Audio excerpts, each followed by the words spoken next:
Soc investigadora al Centre d'Estudis Demogràfics, faig recerca sobretot en temes de pobresa infantil i pobresa més en general, temes de desigualtat i política social. És un estudi que vam treure per als projectes de la Caixa de Convocatòria Oberta i bàsicament el que volíem veure era...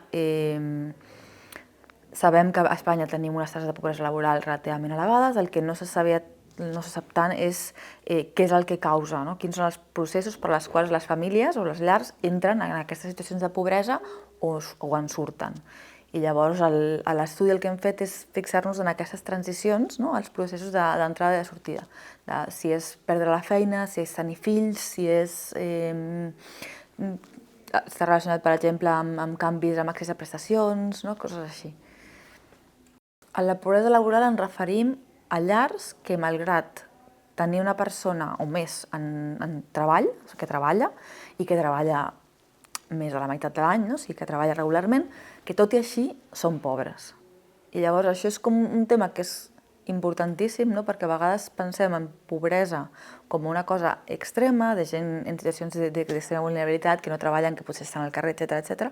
Però el que ens estem trobant és gent que, malgrat treballar, que se suposa que la feina t'hauria de protegir d'estar en pobresa, malgrat treballar, es troben encara en una situació en què no poden cobrir necessitats bàsiques.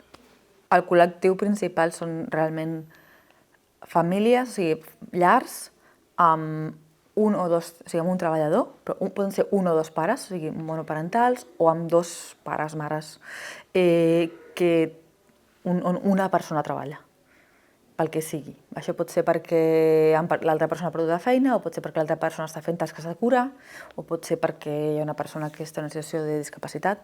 Llavors, tot aquest tipus de perfils que tenen situacions al mercat laboral més inestables, com pot ser població migrant, com pot ser gent amb baix nivell educatiu, augmenta la probabilitat. Que la pandèmia s'ha utilitzat una mica o ha servit per conscienciar de la vulnerabilitat que tenen moltes famílies, i que hi ha xocs i esdeveniments que no podem esperar, que no podem predir, i que generen aquestes entrades en pobresa. Llavors, estem desenvolupant polítiques socials que abans no hi havia, sobretot estic parlant d'ingresso mínim vital, però també com més polítiques d'infància. Ara a Catalunya, per exemple, que el 2 és gratuït i que s'està parlant de progressivament millorar la gratuïtat de l'educació infantil. Tot aquest tipus de coses tindran unes conseqüències positives a llarg termini perquè estem creant una major estabilitat per a les famílies.